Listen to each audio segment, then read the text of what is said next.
Now, I know what you want here. You want me to start with some sort of Star Wars anecdote. And as much as I love Star Wars, I'm not going to do that. Instead, I'm going to start by telling you about an amazing children's book. It's called If You Give a Mouse a Cookie. And when you become parents, you're going to read this book probably 1,000,000 times to your kids. It's a great story about a really needy mouse and a boy who becomes his enabler. It's actually really more of a cautionary tale. I read it as a warning more than anything else.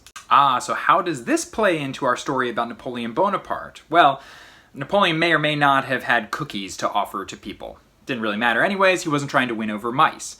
But he did have other things to offer.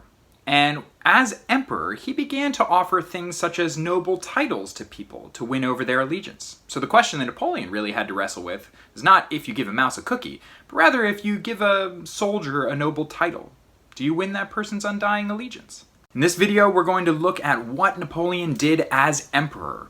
We're going to take a look at the changes he made to the political and social structures of France. We're going to ask the question, how revolutionary is all this? Or is it revolutionary at all? Okay, let's get going.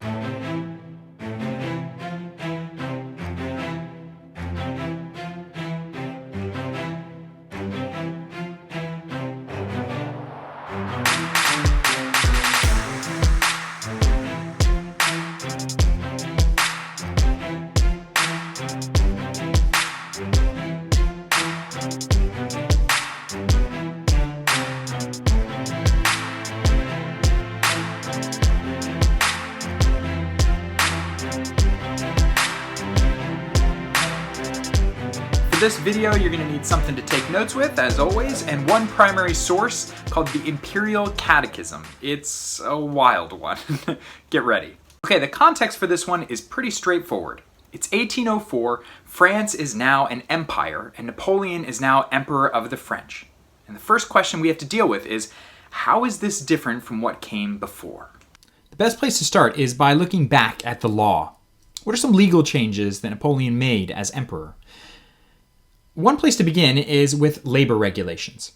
If you can remember, one of the most important things that Napoleon did as consul was pass a law that brought back the livret, an old regime labor regulation that forced workers to carry with them a book that had their employment history as well as their history of incarceration in it. The livret placed workers at a distinct disadvantage. They were very much subject to the whims and caprices of employers and lost the ability to easily go between jobs or find better opportunities.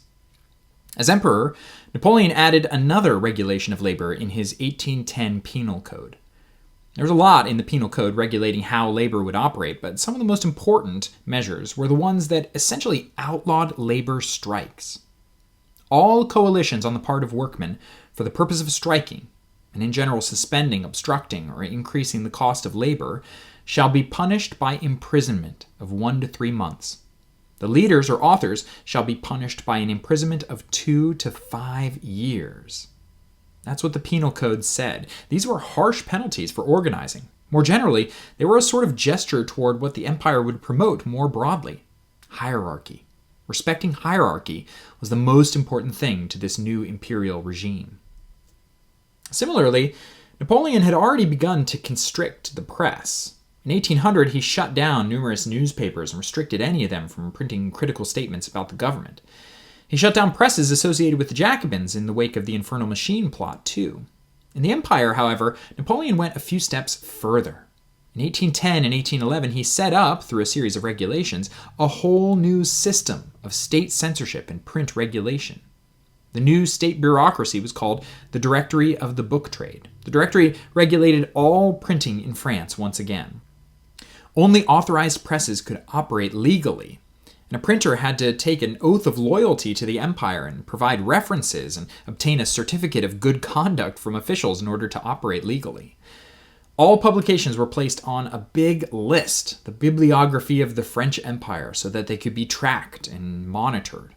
The directory limited the number of sanctioned presses to 60 and no more. Eventually that number would expand to 80, but it was a hard cap, and they disallowed any more from operating in France. Plus, it restricted Paris to 4 newspapers and only 1 per department outside of Paris. Napoleon's actions provided a powerful mechanism for control over the printed word, and it did so by reviving precisely the types of institutions and practices that had regulated printing in the old regime. censors, lists of approved works, regulation of the number of periodicals available. All of these measures were measures undertaken by the Bourbon monarchy. Control also led Napoleon into the domain of education. Education had long been an area that revolutionaries had wanted to influence. In the old regime, schools were largely owned and operated by the church. Access was limited, and more often than not, it was the sons of nobility and wealthy bourgeoisie who were able to get solid educations. The Jacobin Constitution of 1793 declared for the first time that the government should provide education for all people. But since that constitution didn't really go into effect, it didn't make much of a difference. It wasn't until the Thermidorian regime that the government decreed that they would begin to establish primary schools for all girls and boys. Napoleon saw potential value in constructing a viable, universal system of education. For the emperor, education meant the ability to influence young people to think the way that he wanted them to think, and the ability to train people in the ways that would allow them to better serve the state. In 1802, before even the beginning of the empire, Napoleon passed a law that established the system of lycées. Lycées were essentially public high schools. They still exist in France today. They were institutions specifically for men. Girls were not allowed at the time. Napoleon established 45 throughout France and gave out competitive scholarships for around 180 students per school to allow for talented kids from whatever social demographic to make their way into the pipeline. The government also reserved over 2,000 scholarships for the sons of soldiers in the army. Lycées were organized like the military. Students wore uniforms and they were organized into companies and given ranks. Their schedules were even regimented, and sessions were begun and ended by drum rolls and the playing of revelry. There were two concentrations for students in lycées: administrative and military. Administrative students took Latin and literature and philosophy. They were groomed to enter the civil service in the empire and become the next generation of prefects and mayors and judges. The military tract had students take mathematics, geography, technical drawing, natural history, and chemistry, all subjects valuable for the battlefield. Everything in the lycée was centralized and uniform. All lycées had libraries with the exact same list of books, 526 titles, all approved by the government. Napoleon joked that at any time he could look at the clock and know exactly what all students in the empire were studying. At the end of the program, students took the bac, or a national examination that led to their placement either in institutions of higher education or placement within the military or civil service. Napoleon created the most comprehensive system of secondary education in French history, and the institutions he created still exist in France today. Napoleon also set up new social institutions that radically transformed the shape of French culture. First, the Constitution of 1804 that initiated the empire did away with an important part of the system of governance from the consulate. In the consulate, and according to the Constitution of 1799, all politicians and administrators came from a series of lists that ultimately emanated from the direct elections of the entire male populace. The Constitution of 1804 got rid of these various lists. Instead, it set up a new list of quote-unquote notables that comprised simply the 600 largest taxpayers in each department. The logic was that paying taxes was serving the empire, and the more you paid, the more you served the empire, the more useful you were, and thus the more sort of opportunities you were given. The notables were the ones who were selected for seemingly all positions in the government. This was perhaps the most severe wealth restriction to elected office to date in the Revolution. The notables were mostly just members of the bourgeoisie and wealthy landowners, and at this point in the Revolution, that was, more often than not, people who had purchased biens nationaux, or the former church lands that were put up to sale by the government. Napoleon, however, went even further, to create a social elite based on service to the empire and to him. In 1802, he established the Legion of Honor, an honor society for people who had proven their commitment to the state. It was not specifically geared to the military, but most people admitted to the Legion of Honor were veterans. The first class, which was inducted in 1804, comprised 2,000 people, and only 12 were civilians. The Legion had a hierarchy, from legionnaire to commanders to grand officers, all the way up to the highest level, grand marshals.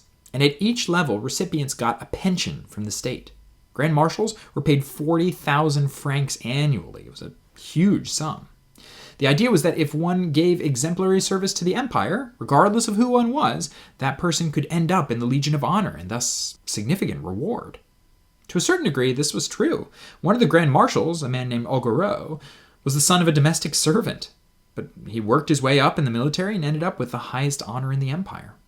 Napoleon quipped that every soldier in the army, quote, carried a marshal's baton in his backpack. But this wasn't even the only type of nobility in the empire.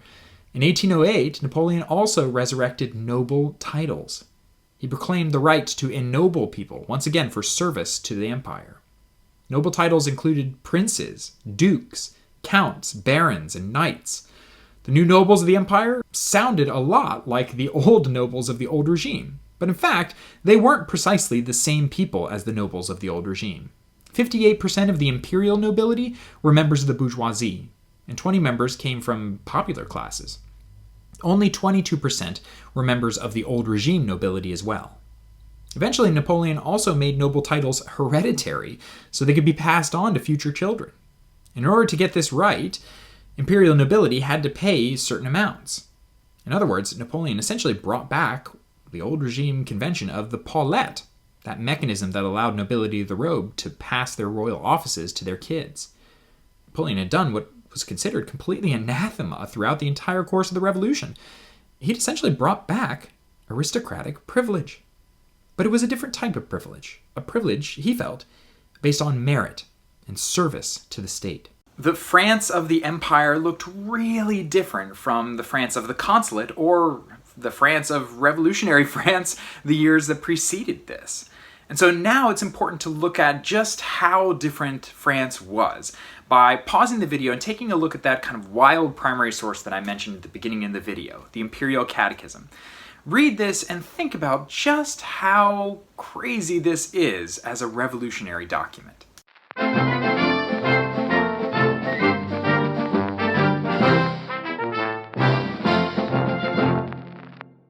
Napoleon loved propaganda, and this is a great piece of propaganda. Here we see the religious and political tied together once again, and we get another glimpse of how important Napoleon felt religion was for the purposes of control. The passage that jumped out at me was this one. The question in the Catechism was, why are we obliged to carry out these duties essentially being sort of obedience, towards the emperor? And the answer in the Catechism, first, because God, who creates empires and distributes them according to his will, in showering our emperor with gifts, has established him as our sovereign, and has made him the minister of his power and image on earth.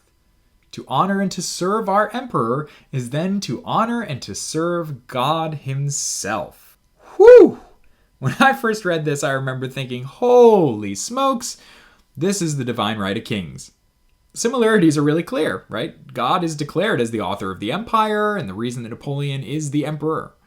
And then get this line. To honor and to serve our emperor is then to honor and to serve God himself. Whoa! The Catechism isn't stating that Napoleon is God here, but it's definitely reflecting that sort of God's lieutenant on earth kind of idea. Okay, there's one last thing we should look at vis-a-vis Napoleon and his management of the empire, and that's Napoleon's foreign policy. Napoleon was at war with most of Europe for most of his reign.